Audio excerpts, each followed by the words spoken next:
Assalamualaikum warahmatullahi wabarakatuh.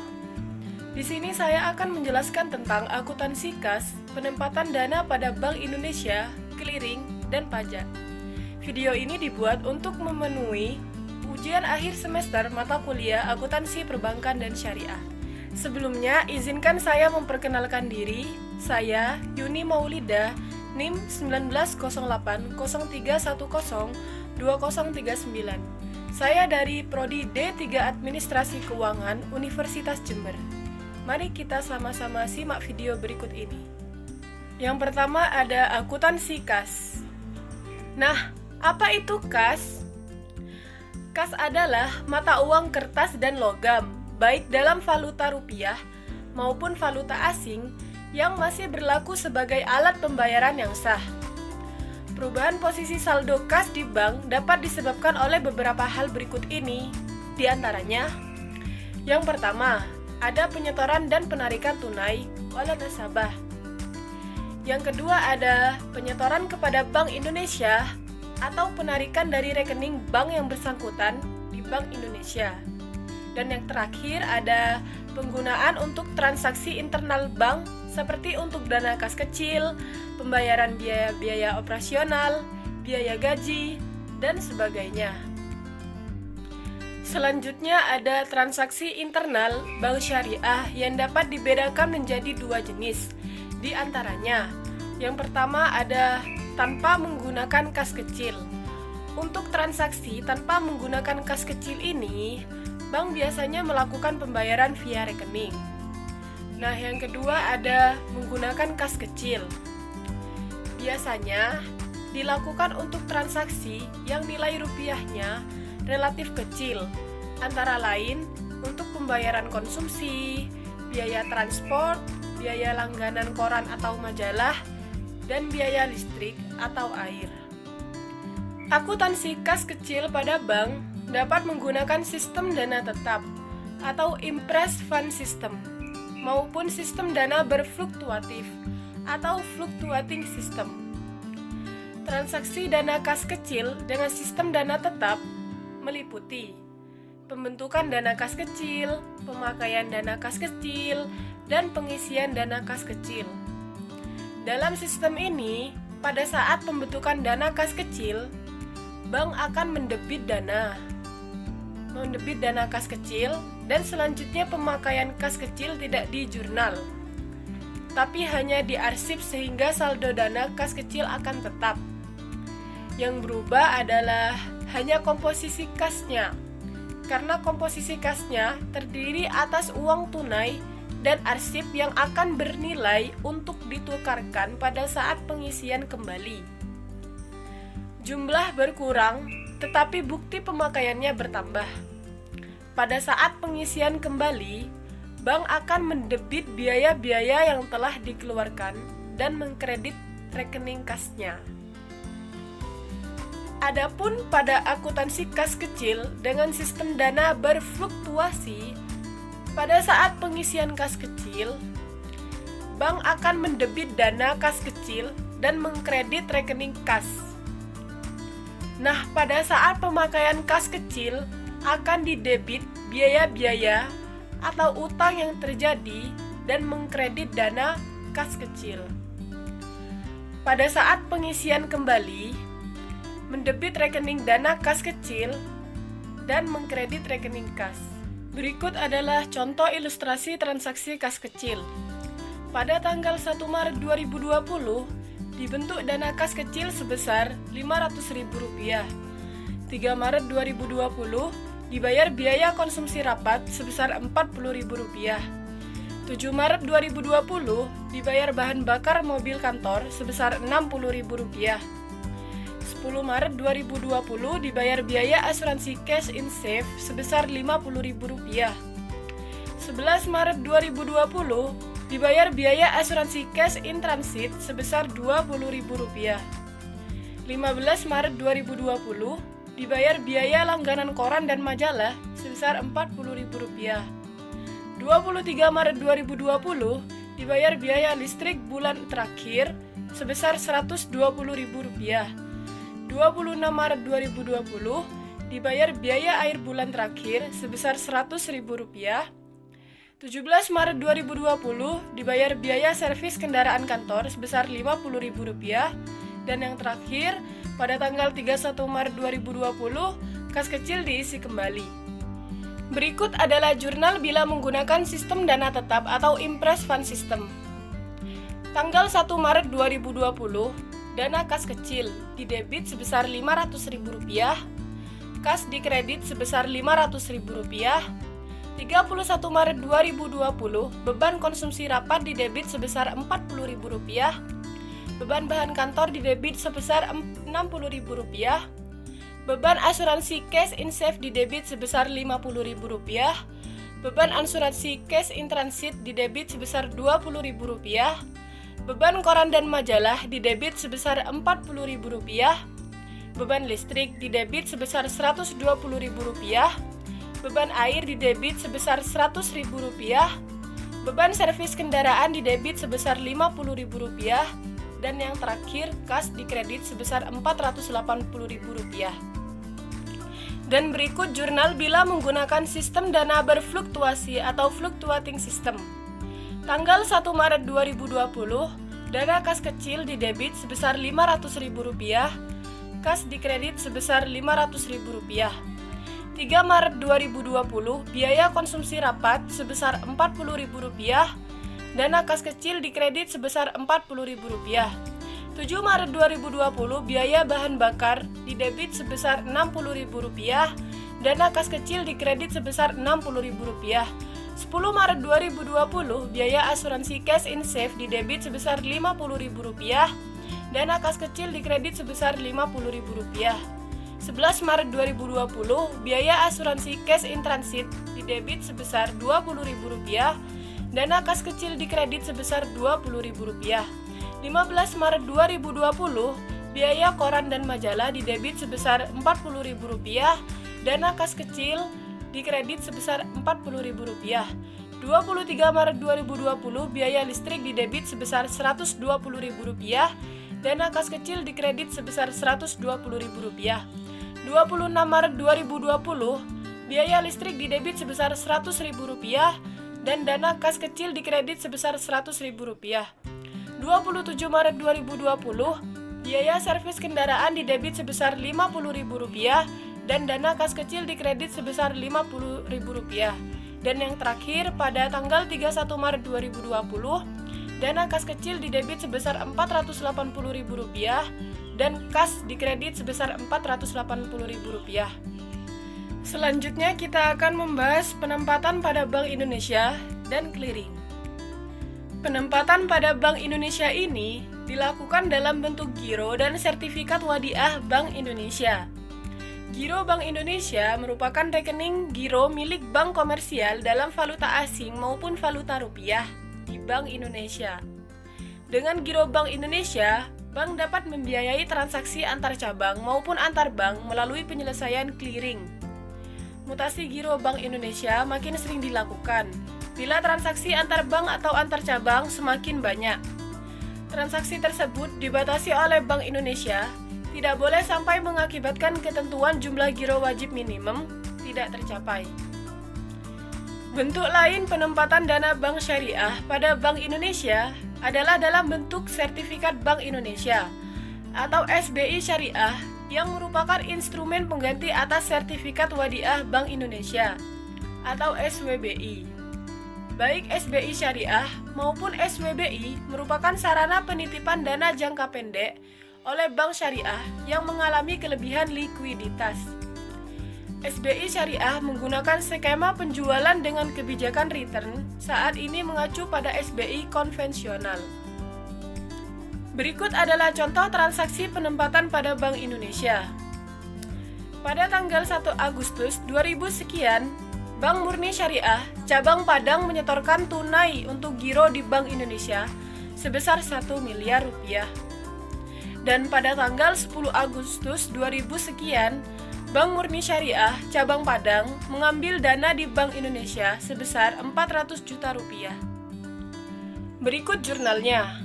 Tanggal 1 Agustus 2000 sekian, giro pada Bank Indonesia didebit sebesar 1 miliar rupiah dan kas dikredit sebesar 1 miliar rupiah.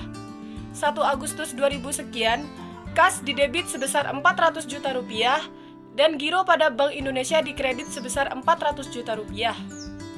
Nah, berikut adalah contoh transaksi penempatan pada SBI Syariah. Pada tanggal 1 September 2000 sekian, Bank Murni Syariah menempatkan dana sebesar 3 miliar rupiah di SBI Syariah dengan masa penempatan 3 bulan. Tanggal 5 September 2000 sekian, Bank Murni Syariah menempatkan dana sebesar 500 juta rupiah di FASBIS dengan masa penempatan 1 bulan. 5 Oktober 2000 sekian, Bank mencairkan FASBIS yang dimasukkan tanggal 5 September. Tanggal 1 September 2000 sekian, Bank mencairkan SBI Syariah yang pernah dimasukkan tanggal 1 September 2000 sekian. Dan perhatikan tabel jurnal berikut.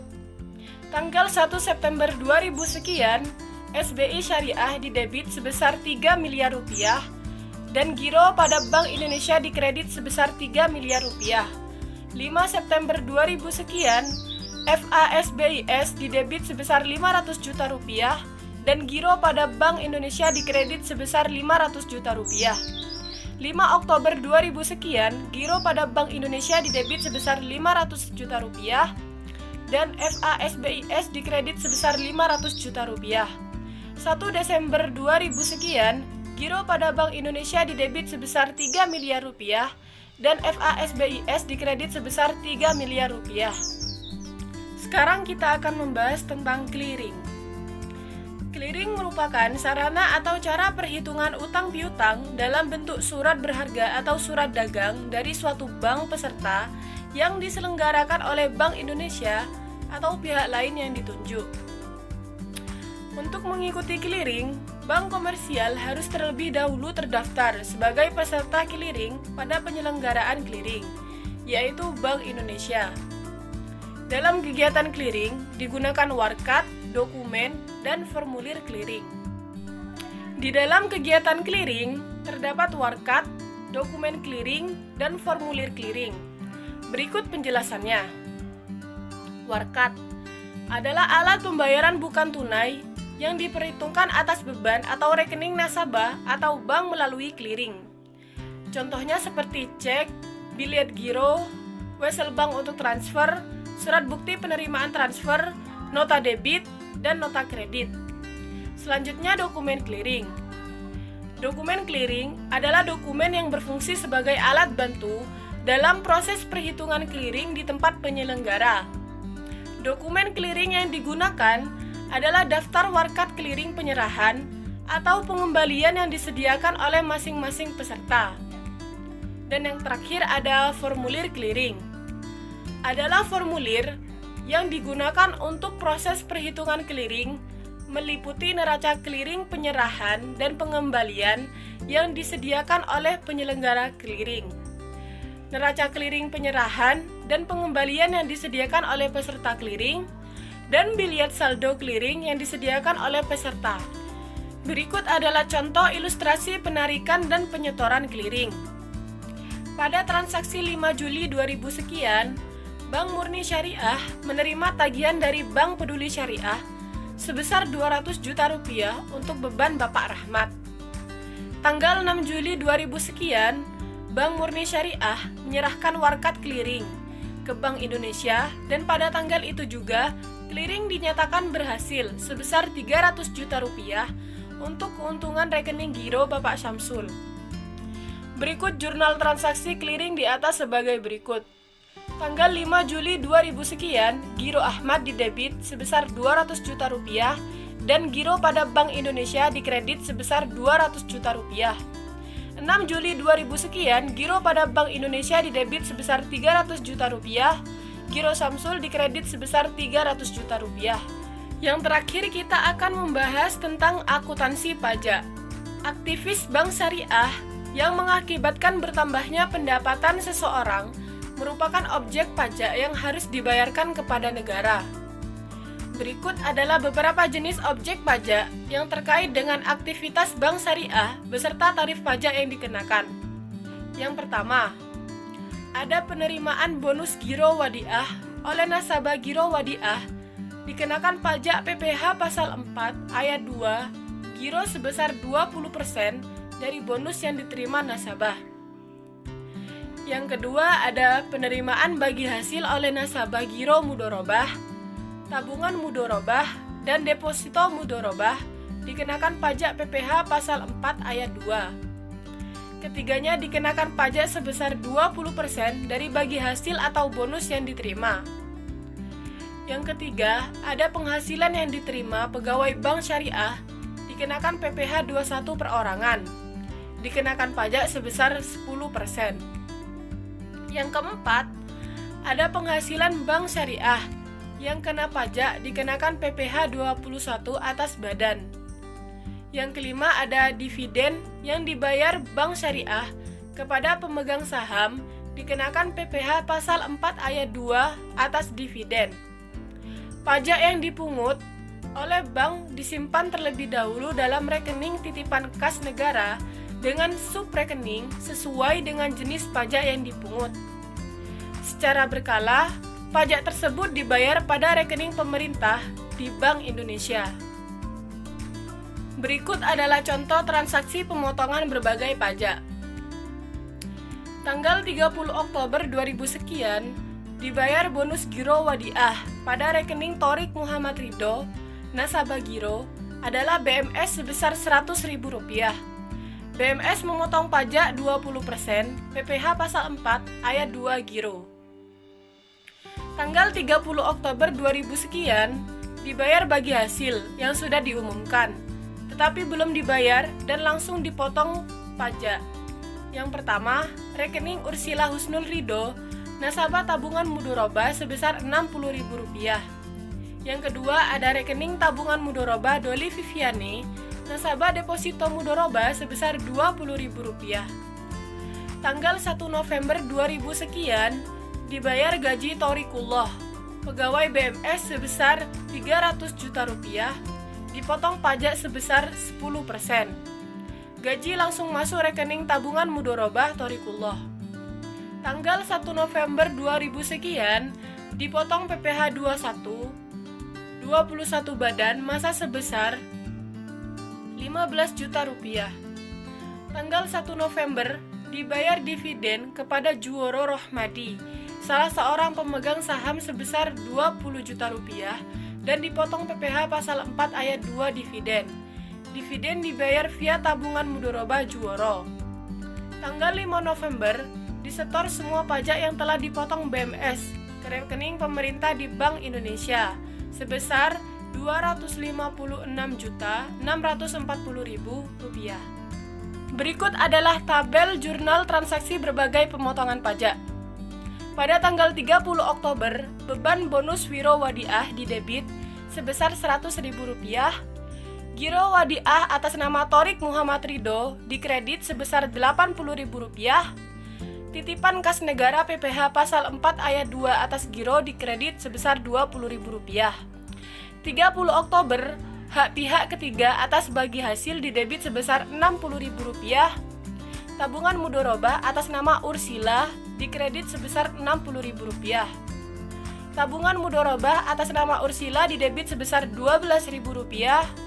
Titipan kas negara PPh pasal 4 ayat 2 atas tabungan dikredit sebesar Rp12.000.